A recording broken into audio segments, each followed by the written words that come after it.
वहीं चुनावी साल में अपनों को साधने पर सबसे ज्यादा जोर है। इस काम में दिग्गज नेताओं को लगाया गया है। सबसे बड़ी चुनौती बीजेपी के साथ है, क्योंकि कहा जा रहा है कि बीजेपी में नाराज नेता ज्यादा हैं। हालांकि कांग्रेस को भी कुछ कमजोर कड़ियों से खतरे का डर है, इसलिए वो भी ऐसे चेहरों को मनाने में लगी है। रिपोर्ट देखिए।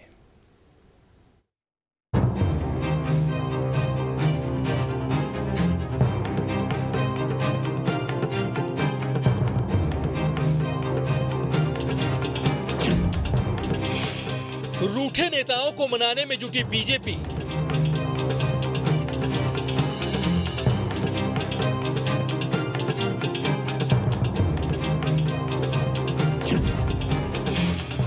कांग्रेस खोज रही खुद की कमजोर कड़ी।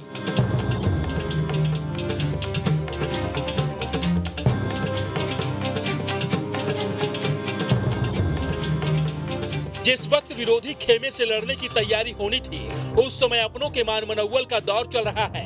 अब तक तो बीजेपी के असंतुष्ट नेताओं की नाराजगी बयानों तक ही सीमित थी, लेकिन दीपक जोशी के कांग्रेस में जाने के बाद बीजेपी की चिंताएं बढ़ गई है। खुद शिवराज और वीडी शर्मा नाराज नेताओं को मनाने में लग गए हैं। इसी कड़ी में वीडी शर्मा ने अनूप मिश्रा से भी मुलाकात की। कहा जा रहा है कि बीजेपी नेतृत्व ने नाराज नेताओं की लिस्ट मंगाई है, जिसके बाद अब उन्हें मनाने के लिए रणनीति तैयार की गई है। अनूप मिश्रा, डॉक्टर गौरीशंकर शेजवार, रामकृष्ण कुसमारिया जैसे पूर्व मंत्री असंतुष्ट बताए जा रहे हैं। अगर ये चुनाव में मन से साथ नहीं आए तो बीजेपी को नुकसान हो सकता है।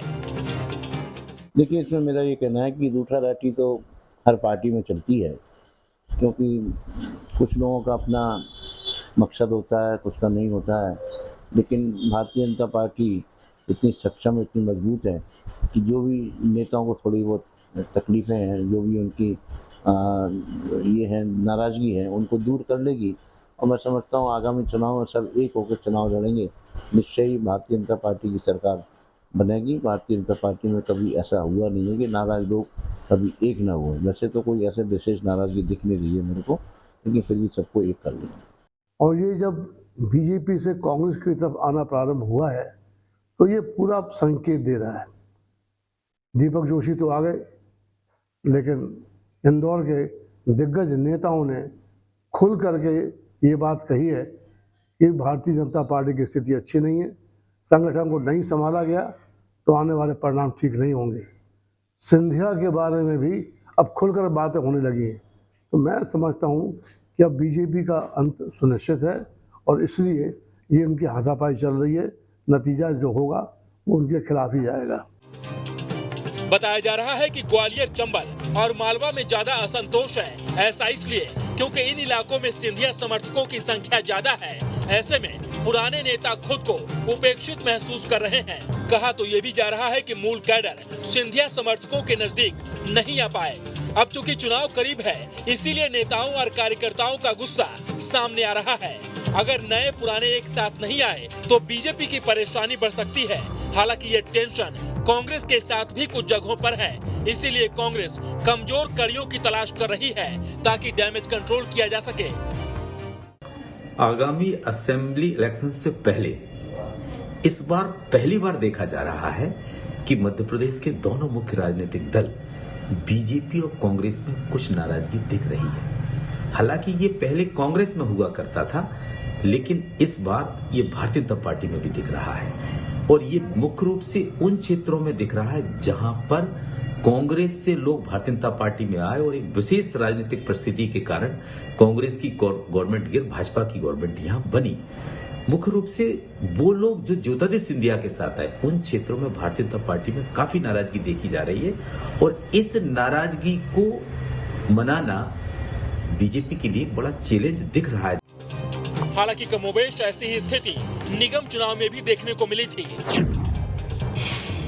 निकाय चुनाव में भी खींचतान थी। पुराने कार्यकर्ता टिकट मांग रहे थे, नए कार्यकर्ताओं के लिए भी दबाव था, लेकिन बिल्कुल नए चेहरों पर दांव लगाया गया था ताकि नए और पुराने का झगड़ा ही खत्म हो जाए। दोनों ही दलों को इसका फायदा भी मिला था। अब विधानसभा चुनाव में टिकट के दावेदारों को कैसे साधा जाता है, ये बड़ा सवाल है। मध्य प्रदेश में बीजेपी के पूर्व मुख्यमंत्री रहे कैलाश जोशी के बेटे दीपक जोशी के बीजेपी छोड़कर कांग्रेस में शामिल होने के बाद कमलनाथ का ये कहना कि ये तो टेलर है, पिक्चर अभी बाकी है, इसके बाद भारतीय जनता पार्टी में खलबली मच गई है। बीजेपी को यह डर सता रहा है कि जो नेता पिछले कुछ दिनों से बगावती तेवर अपनाए हुए हैं, कहीं वे भी पार्टी छोड़कर न चले जाएं। ऐसे में पार्टी अपने रूठे हुए नेताओं को मनाने में जुट गई है, तो वहीं कांग्रेस खुद की पार्टी में कमजोर कड़ियों को मजबूत करने में जुटी है। अब देखना होगा कि बीजेपी और कांग्रेस की रणनीति में किसकी रणनीति किस पर भारी पड़ती है। Vinod Sharma, news state. अब इसमें खबर तो यह है कि कई सीटों पर भीतरघात की आशंका है। ऐसे में जो एकजुट रहेगा वही जीतेगा और ये दोनों पार्टियों के लिए ही कहीं ना कहीं स्थिति मुश्किल रहेगी।